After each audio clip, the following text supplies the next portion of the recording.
ассалому алайкум бинандагони азиз, муҳимтарин хабару гузоришҳои рӯз дар барномаи иттилоъоти ахбор пешкашатон мегардад. Дар студия бо шумо шоҳида Абдураӯфова. таҳти раёсати муовини аввали раиси вилояти Сугд Холҳайдар ҷаласаи ситоди вилоятӣ оид ба омодагии саривақтии соҳаҳои иқтисодиву иҷтимоӣ ба давраи тирамоҳу зимистони солҳои 2021-2022 баргузор гардид, ки дар он муовини раисони шаҳру ноҳияҳо ва шахсони масъули воҳидҳои сохторӣ мақомоти иҷрои ҳокимияти давлатии вилояти Сугд иштирок намуданд. Масъалаҳо доир ба омодагӣ ба зимистонгузаронӣ, рушди соҳаи саноат дар маҳалҳо ва саривақт омода намудани либосҳои мактабӣ дар кори ситод баррасӣ гардид. дар толори хурди мақомоти иҷроии ҳокимияти давлатии вилояти Сугд бо иштироки муовини аввали раиси вилоят Холҳайдар ҷаласаи ситоди вилоятӣ баргузор шуд. дар ҷаласа масъалаҳо оид ба рафти иҷрои қарори ҳукумати ҷумҳурии Тоҷикистон дар бораи саривақт омода намудани соҳаи иқтисодиёт ва иҷтимоияти ҷумҳурӣ барои фаъолияти мунтазам ва самарабахш дар давраи тирамоҳи зимистони солҳои 2021-2022 рушди соҳаи саноат дар маҳалҳо ва саривақт омода намудани либосҳои мактабӣ мавриди баррасӣ қарор гирифт. طبق اطلاعی داده شده جهت اجرای قرار مذکور حکومت جمهوری قرارهای دخلداری رئیس ولایت و رئیسان شهر و نواحی به تصویب رسیدن نقشه چاره‌بینی ها در 27 بند تهیه گردیده است. به مسائل تامینات ساحه‌های اجتماعی به مواد سوخت، نگهداری راههای اتومبیلگرد و تامین بخطری راهها، جمع‌آوری مواد ضد لغزش، آماده بودن تکنیک‌های مخصوص در دوره زمستان گذرانی، به شبکه یگانه گرمایدهی پیوست نمودن یک قطار مؤسسه‌های تندرستی و معارف، برقرار نمودن دهخانه‌های از فعالیت مانده بیشتر توجه روانه گردید. مطابق به نقشه در موسم تیرماه و زمستانی سالهای 2021-2022 طلبات به خریداری و ذخیره انگشت سنگ و هیزم در ساحه معارف 16643 از 7 تن و برای ساحه تندرستی 5063 تن انگشت پیش بینی گردیده است. از طرف 11 شهر نایب ولایت سوخت با 3 کانهای انگشتی ولایت سوخت، کان قدرت 2010 کوهستان مسجد، کان شورابی شهر اسفره و کان فانی اغلابی نایب عینی شرطنامه بسته ایستادند که برای در مدت معین اجرا کردن نقشه تصدیق کرده شده اونا کوشش کرده ایستادند. حالا باشه در ولایت سوخت 16.9% نقشه اجرا کرده شده است که تا ماه سپتامبر طبق سپارش‌های محترم رئیس ولایت تا ماه سپتامبر اجرا کرده می شود. در جلسه اینچنین نمایندگان اداره‌های مسئولی ولایتی وابسته به حالت آمادگی به زمستانگذرانی مورد پرسش قرار داده شدند. برای خریداری و ذخیره مواد سوخت مهمیت سریع دسترسی یافتن به مبلغ محاکمه گردید. طبق اطلاع نماینده سرریاستی مالیایی ولایت سوگد برای تامین اجرای نقشه چاره‌بینی‌های زمستانگذرانی از حساب بودجه ولایت مبلغ‌های ضروری معین و تا به امروز به ناحیه‌های سوبونسیونی جدا شده است. با مقصد تامین اجرای سپارش قرار حکومت جمهوری تاجیکستان از 3 اپریل سال 2021 تحت رقم 101 درباره سریع آماده نمودن ساحه‌های اقتصادیات و اجتماعیات جمهوری برای فعالیت منتظم و ثمره‌بخش در دوره تیرماه و زمستان سالهای 2021 و 2022 و قرار رئیس ولایت سوگد از 26 اپریل سال 2021 تحت رقم 184 تدبیرهای ضروری اندیشیده شده ایستاده است. در بودجه ولایت برای سال 2021 جهت خریداری و ذخیره کردن موادهای سوخت 14 میلیون مبلغ جدا کرده شده است. با مقصد سریع ذخیره نمودن مواد سوخت به شهر و ناحیه‌های سوبونسیونی 27 می سال جاری مبلغ‌ها پرداخت کرده شده است. یعنی امروز مؤسسه‌های ساحه معارف و تندرستی از مبلغ‌های ضروری امکانیت بستن شرطنامه همکاری با 3 کارخانه انگشت براری را دارند. مثلا کارخانه انگشت براری قدرت 2010 که در ناحیه کوهستان مسجد جایگیر است، انگشت با صفت را برای میزاجان با امکانیت‌های مخصوص دسترس می‌کند. برای این انگشت استحصال گردیده به بعضی مخصوصی نگهداری در ناحیه جبار رسولوف انتقال داده شده. مسئولین این یا آن مؤسسه‌های ساحه اجتماعی می‌توانند پیش از شرطنامه بندی صفتی مواد سوخت را از نظر گذرانند. یعنی امروز کارخانه انگشت براری قدرت 2010 امکانیت اجرای طلبات‌های میزاجان را دارست. کارخانه ما نو تاسیس بوده، اقتدار سالانش 24000 تن می باشد. سوزشواریش 6.5 کیلوکالری می باشد. نخست شرطنامه بندی را با ساحه معارف و تندرستی شهر و ناحیه‌های ولایت آغاز نمودیم. ناحیه دیوشتیچ، جبار رسولوف، مسجد به مقدار 2000 تن شرطنامه بستیم. مطابق شرطنامه 1 تن انگشت 495 سامانی ارزش دارد. انگشت یکی از سوزشواری اساسی آلترناتیوی در گرمیدهی به حساب رفته خریداری و ذخیره نمودن آن تا آغاز موسم از همه جهت فایده آور است. سری وقت خریداری و ذخیره مواد سوخت امکانیت می‌دهد که در دوره زمستان گذرانی فعالیت منتظمی ساحه اقتصادی و اجتماعی به راه مانده شود. امروز برای سری وقت ذخیره نمودن مواد سوخت در حدود ولایت سوخت تمام امکانیت‌ها فراهم است. تنها مسئولیت را باید بیشتر احساس نمود. مستانه محیدی آزاده، سعدالله رحیمов برای برنامه اطلاعاتی اخبار.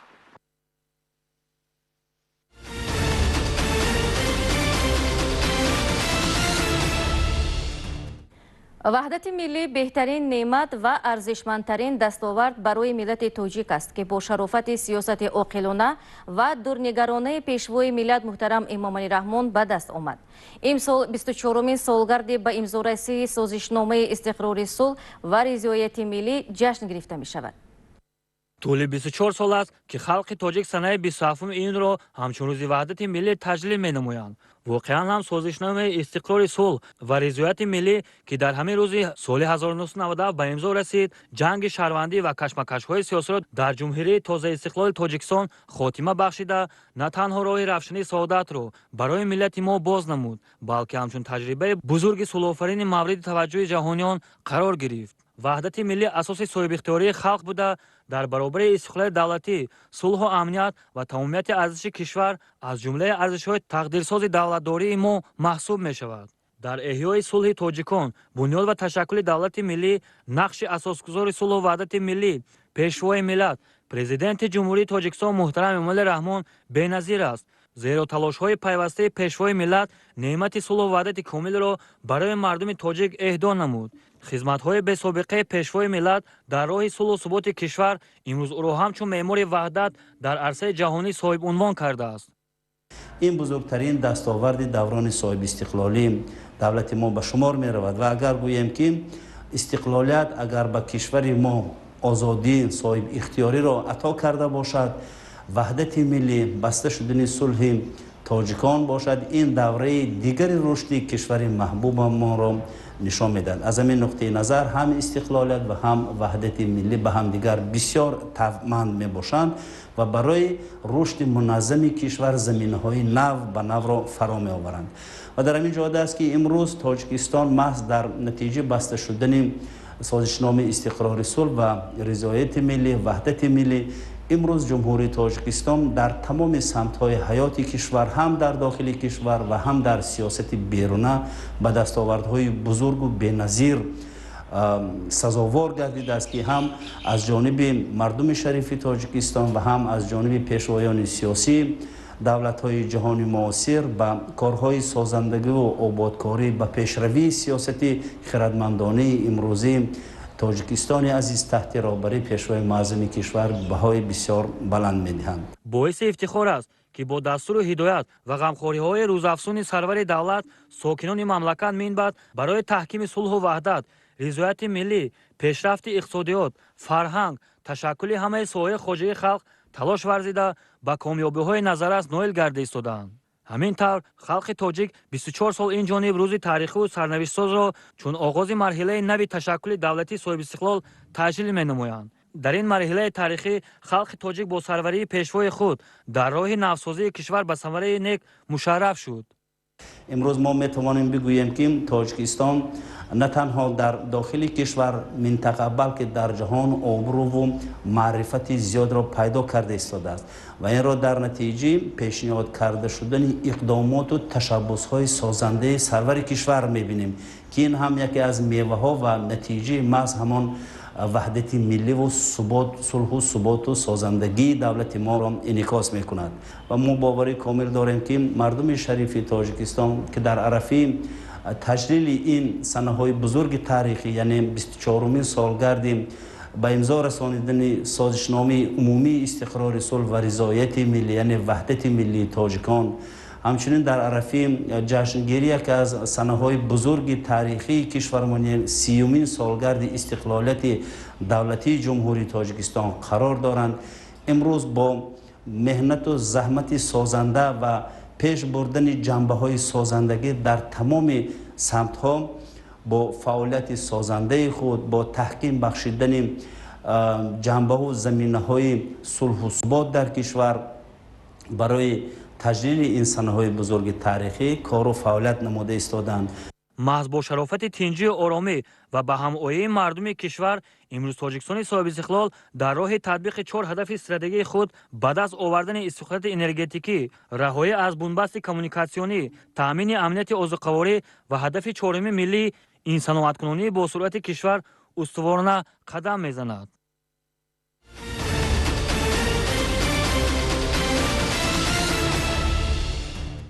کشاورزان شهر و ناحیه‌های ولایت سوخت در نتیجه استفاده عاقلانه آب و زمین، بلند برداشتن مدنیت زمینداری، استفاده تخمی‌های سرحاصل، جاری نمودن اگرتکنیک و تکنولوژی‌های پیشرفته و با زحمت و مهارت و کاردانی از حساب کشت و پرورش زراعت و سبزیجات تیرماهی بروقتی و بهاری حاصل فراوان رویانده. امروزهای جمع‌آوری حاصل وسعت دارد. گزارشی همکارانمان موضوع را پوره می‌سازد.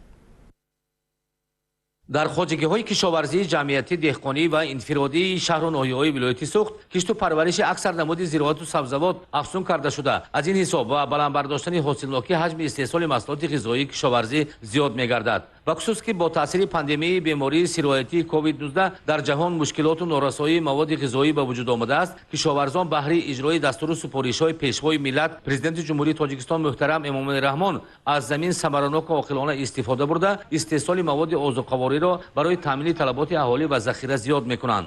امروزها در ساحه کشاورزی ولایت مرحله وسطی جمع‌آوری حاصل غله، خاشاک، میوه، حاصل کارتوشکی بروقتی و انواع زیادی سبزیجات است.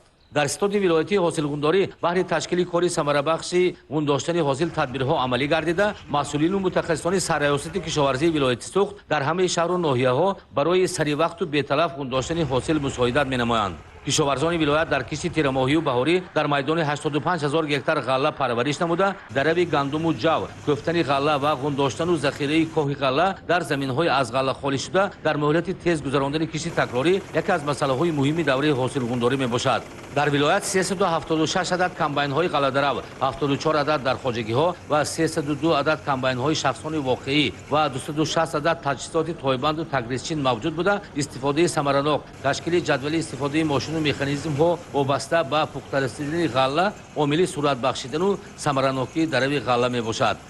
در یک روز در میقیاس ولایت از 1200 تا 1400 گکتار غله‌دانگی خوشه‌دار درآ کرده شده است و روزهای من بعد این میدان گکتارها تا 2 تا 2500 گکتار رسانیده میشود.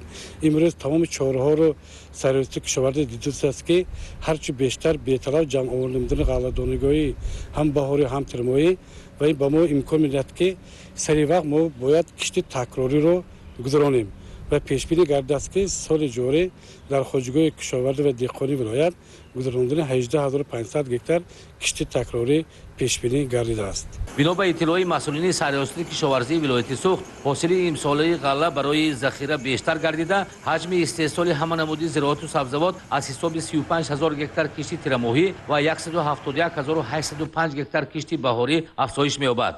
در یک قطار موضع منطقه‌های ولایت سوخت خواجگیداران حاصل یک چند نمودی محصولات کشاورزی از جمله کارتوشک، سبزی، پیاز، سرپیاز، بادرین، کرم را گونداشته کشت دوم کشت تکراری زراعت و سبزیجات را انجام می‌دهند. اهل خواجگی‌های جماعت دهات دهمای نوحی جباررسولوف در جای زمین‌های سرپیاز انواع دیگری سبزیجات، سبزی، شلغم، بادرین و کرم کشت و کوچت کردند. در ناحیه باباجان غفوروف خواجگیداران از کارتوشکی بروقتی حاصل دیرخواه رانده در جای زمین‌های خالی شده کشت تکراری زراعت و سبزیجات را وسعت می‌بخشند. در این چند سال اخیر در زمین‌های موضع‌های وادی ولایت سوخت اصول و تجربه کشت و پرورش کارتوشکی بروقتی جاری گردیده. عامل تامین بازار استعمالی با این مواد غذایی اساسی در دوره افزایش طلبات تا پخته رسیدن حاصل کشت اساسی کارتوشک میباشد. در دهات ولایت در مساحت 1786 گکتار کشت کارتوشکی بروقتی گذرانده شده. قسم حاصل کارتوشکی بروقتی با اصول کشت زیر پلانکا از میانه ماه می تیار شده. امروزها در همه موضع‌های وادی قسم شهر و ناحیه‌ها عین اوج جمع‌آوری کارتوشکا میباشد. در ناحیه‌های باباجان غفوروف، جبار رسولوف و سپیتامین در کشت و پرورش بروقتی حاصل کارتوشکا تا 300 سنتیمتری است. در موضع‌های جماعت دهات دهمای خواجگیداران در برابر قطعه‌های خرد زمین‌های داخلی باغ‌ها را برای استحصال کارتوشکا عاقلانه استفاده می‌برند. 4 гектар замини мо ҳай хурмо ҳаст, олича, шафтолу, олу ҳаст. аз замини боғ ҳосил мегирем. бо мана ҳозир 4 намуди картошка, карам, помидор, ҷувормарка ҳамаш кордаги мо ҳосилот тайёр шуда истодааст. мана ҳозир чинда пухтагиша бозор мебарем. мо шартнома дорем, бо помидорро содирот мекунем. агар ҳосили картошкаи барвақтӣ омили фаровонии бозорҳо бо ин маводи ғизоии истеҳсоли худӣ ва поин фаромадани нархи картошка шуда бошад, давоми рӯзҳои охир ҳаҷми пешниҳоди ҳама намуди сабзавоти тару тоза аз ҳисоби ҳосили пухтарасида дар хоҷагиҳои кишоварзӣ афзоиш меёбад. дар таъмини бозорҳои шаҳрҳои хуҷанд, бӯстону гулистон ва умуман бозори истеъмолӣ бо сабзавоти тару тоза хоҷагидорони ноҳияҳои бобоҷон Ғафуров, Ҷаббор Расулов ва Спитамен ҳиссаи асосӣ доранд. имрӯзҳо дар ноҳия гунучини сабзавотҳои барвақтӣ аз ҷумлаи помидор, сабзи, пиёз, ғаллагиҳо мана аллакай дарав сар карданд. мо мана кӯшиш карда истодем ба бозорҳо бироада ва арзон намудани нарх мусоидат намоем. ноҳияи бобоҷон Ғафуров дар самти сабзавоткорӣ дар вилоят яке аз калонтарин сабзавот истеҳсолкунанда мебошад. мана имрӯзҳо мана дар ҷамоати зарзамин помидоре ки барвақтӣ кишт карда мешавад, мана имрӯз аллакай ҳосилаш тайёр шуда ба бозорҳои вилоят ва ҷумҳурӣ буроварда истодем. дар ҷамоатҳои деҳоти зарзамину хистеварз ҳаҷми асосии ҳосили помидори барвақтӣ истеҳсол карда мешавад ва дар ин мавзеъ давоми беш аз 1 моҳ ҳосили помидор ба бозор бароварда дастранҷи деҳқонон ба бозорҳои дигар минтақаҳои ҷумҳурӣ низ пешниҳод карда мешавад. дар дигар мавзеъҳои вилоят ҳосили помидор марҳила ба марҳила мепазад. дар вилоят ҳосили пиёзи кишти баҳорию барвақтӣ тайёр мешавад ки ин имконияти таъмини пурраи талаботи бозори дохилӣ ва содирот ба хориҷи кишвар мебошад. дар маҷмӯъ кишоварзони вилоят дар 11 000 гектар анвои гуногуни сабзавоти тару тоза истеҳсол менамоянд. дар хоҷагиҳои кишоварзии вилояти Сугд ҳосили сабзӣ, картошка, помидор, бодиринг, қаламфури булғорӣ, карам, боимҷон, пиёз, сирпиёз ва анвои мева пухта расида ҷамъоварӣ вусъат меёбад ва дар бозорҳои минтақа сабзавоти тару тоза фаровон мешавад. Равзали Раҳмон, Илёс Бобоҷон, вилояти Сугд, барои барномаи Ахбор.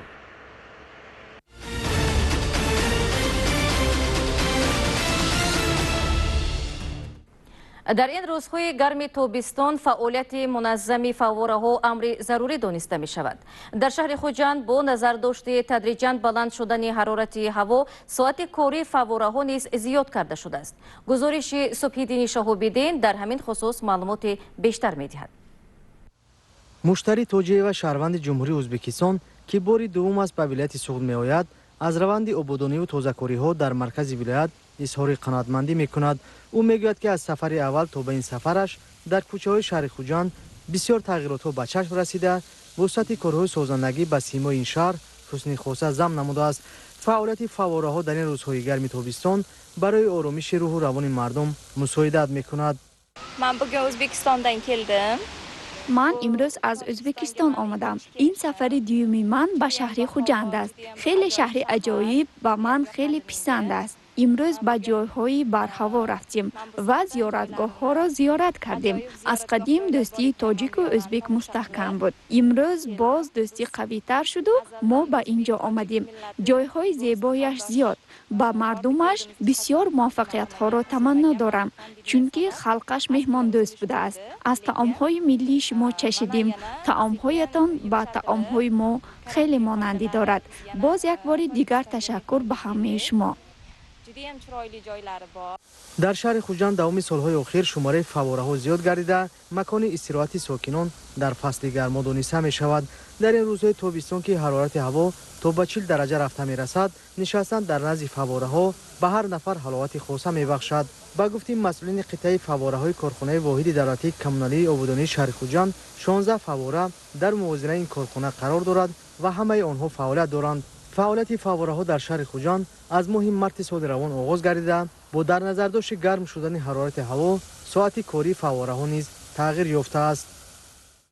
кори мавсими фаввораҳои шаҳри Хуҷанд аз моҳи март оғоз намуда то охири моҳи октябри соли равон идома меёбад.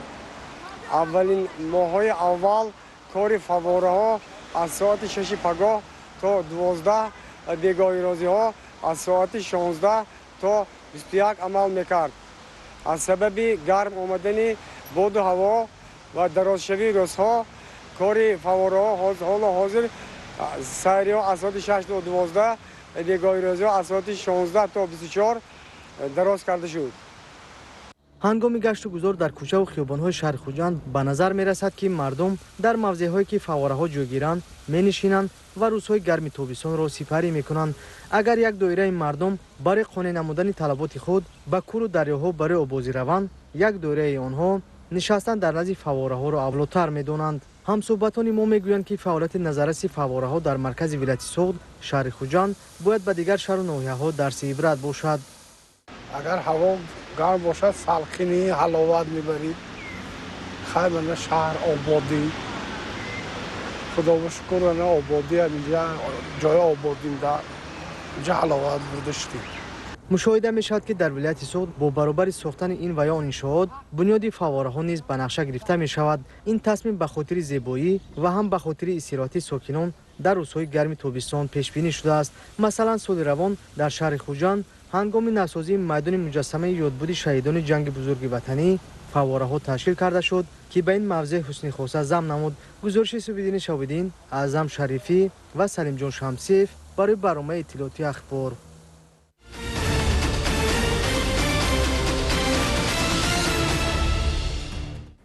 با مقصد دریافت استعدادهای نو و ایجاد اثرهای تازه بخشیده به 30 سالگی استقلالیت دولتی جمهوری تاجیکستان در شهر استقلال دور یکم آزمون جمهوریوی تاجیکستان وطن عزیز من برگزار شد. در آزمون مذکور 30 نفر جوانان و نورسان بالای قد اشتراک نموده ملکه و مهارت آوازخوانی و نوازندگی خود را نشان دادند. سال سوم است که در اساس امر پرزیدنت جمهوری تاجیکستان محترم امامعلی رحمان در کشور آزمون جمهوریوی تاجیکستان وطن عزیز من تشکیل و برگزار کرده می شود. امروز ها باشد در شهر و نواحی ولایت دور یکم آزمون مذکور آغاز گردیده استعدادهای نو در آن شرکت می ورزند. سنه 14 ایون برگزاری دور یکم آزمون جمهوریوی تاجیکستان وطن عزیز من در شهر استقلال شماره زیادی دوستداران و هواداران صنعت و فرهنگ پرقناوت ملی را در قصر فرهنگ به هم آورد. دوری شهری باشد با اشتراک این صنعتکاران جوان و آینده‌بین در سطح بلند برگزار گردیده اشتراکچیان از روی نامیناسی‌های سرایندگی و نوازندگی مهارت و ملکه والای خود را پیشکش اهل نشست گردانیدند.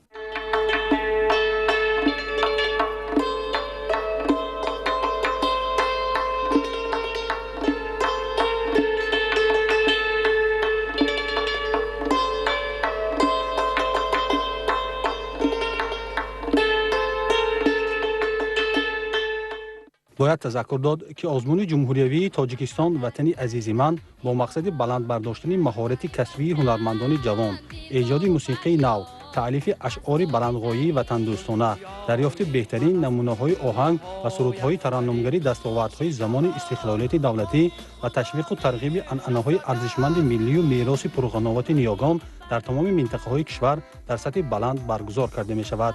اشتراک فعالانه نورسان و جوانان در این آزمون و دارای صنعت والا بودن آنها خود گواهی آن است که واقعا هم خلق تاجیک از قدیم صاحب فرهنگ والای خود می باشد. در دور شهری آزمون جمهوریوی تاجیکستان وطن عزیز من شرکت ورزیده مهارت خود را نشان دادند و یک چند نفری آنها با مکافات‌های پولی مقامات روی حکومت دولتی شهر استقلال سزاوار و به دور ولایتی رخصت گرفتند. همین طور پس از هنرنمایی و رقابت‌سنجی‌های استعدادهای نو و امیدبخش اعضای حکمان از روی همه شرط‌ها بهترین ها را معین نمودند. در عموم 8 نفر غالبان و اشتراکچیان فعال به مرحله ولایتی این آزمون جمهوریوی راه یافتند.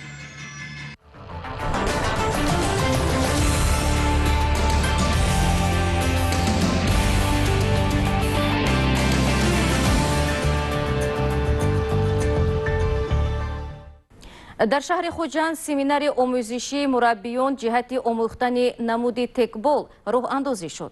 در این سمینار آموزشی 13 نفر مربیان از شهر و ناحیه‌های ولایت سوغد اشتراک نموده نازکی‌های این نمود نوی ورزش را آموختند. در کشور ما با تشبث کمیته ملی المپی و کمیته کار با جوانان و ورزش نزد حکومت جمهوری تاجیکستان باز یک نمود ورزشی نو تأسیس می‌یابد که نامش تکبال است. با مقصد رشد و نموی این نمود در شهر خوجند با تشبث فدراسیون تکبال جمهوری تاجیکستان سمینار آموزشی برای مربیان براه مانده شد. در سمینار مذکور 13 نفر مربیان فوتبال از شهر و ناحیه‌های ولایت سوخت اشتراک نمودند. با اشتراکچیان سمینار کارشناس از کشور ونگریا آدم بوکو طی 3 روز هم به طور نظریوی و هم به طور عملی نازکی‌های این نمود ورزش را آموزانید. I work for Tagball more than 2 years now. مقصد ما از راه اندازی نمودن این سمینار در آن است که نمود تکبال را در تاجیکستان رشد دهیم. از سبب آنکه در این نمود ورزشکاران با توپ بازی میکنند، ما اساساً مربیان فوتبال را جلب نمودیم. این نمود بسیار شوق‌آور میباشد و باوری داریم که در آینده صف دوستدارانش در تاجیکستان می‌افزاید. در نقشه داریم این گونه سمینار را در دیگر منطقه‌های تاجیکستان نیز راه اندازی نماییم. We were talking about the coach course. مورد به ذکر است که با تشبث کمیته ملی المپی کشور و فدراسیون تکبال مملکت با ولایت سوخت 4 میز برای بازی تکبال تحفه کرده شد. مربیانی که در سمینار اشتراک نمودند من بعد این نمود را به نورسان و جوانان می‌آموزانند. من امروز سعی شد که متخصصان از ونگری آمده با ما سمینار گذاشتند. یک نمودی نو پیدا شد در جمهوری تاجیکستان. در ولایت ما 4 دانه میز آوردن. این بازی تکبال نام دارد. تکبال بازی بینهایت خوب بوده است. برای بازی تکبال خودش معناش بازیگری تکنیکی، تویست با توپ تکنیک نشان میدهد. این بسیارتر به فوتبال بازان این دخل دارد، چون که به فوتبال نزدیک. این بازی تا 12 حساب تا 12 بازی میکردند. این بازی نو نمودی ورزش آموخته به جوانان یاد میدهیم. ما حرکت میکنیم که بازیگرا این بسیار بازی خوب بوده است، خوشرو بوده است. ما هم نمیدانستیم. حرکت میکنیم که بیشتر جوانان به این نمودی ورزش مشغول شوند. مورد به ذکر است که نمود تکبال بار اول سال 2014 هم در ونگریا تأسیس یافته است. در این نمود بازیگران در حالت انفرادی و در حالت جفتی بین هم سبقت میکنند. در تکبال ورزشکاران توپ را با پا، زانو، کتف و سر حقوق زدن دارند. اشتراکچیان سمینار بعد 3 روز آموزش با خوشنودی ابراز نمودند که این نمود را در ولایت سوخت رشد خواهند داد. با اشتراکچیان بهترین سمینار تحفه‌های خودروی فدراسیون تکبال جمهوری تاجیکستان سپرده شدند.